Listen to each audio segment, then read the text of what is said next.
قولي شو هاد؟ شبيك لبيك عبدك بين ايديك. عندك 3 محاولات لتحقيق امنيتك، بس الثالثة ثابتة. وإذا ما عجبك بس طق بإصبعتينك هيك وقول فركش فركش. بقى شو طلباتك يا مولاي؟ بدي يكون عندي نسوان كتير وعبيد كتير ومصاري كتير.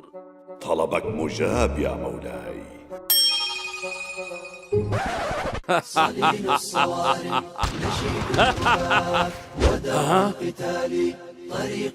ما هذا؟ ماذا أرى؟ تبا لك من مارد. فركش فركش. هيك بتعمل فيني يا منظوم؟ طيب بدي منك كون مشهور ووشي معبي الصحف والمجلات.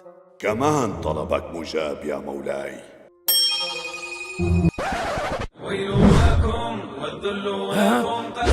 لك يخرب بيته لهالمارد. هي عملة بيعملها. فركش لك فركش. لك شو هذا اللي عم تعمله فيني؟ اللي شو عم تعمل فيني؟ طيب بدي يكون حلو كتير وفوت بعلاقة واطلع من علاقة. بس دير بالك، هاي المرة الأخيرة والثابتة يا مولاي. خلص يا مارد، أنا اعتمدت. طلبك مجاب يا مولاي.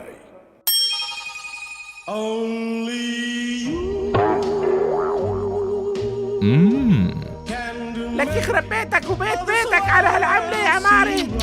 لك حولتني لسبية. الله لا يوفقك إلهي.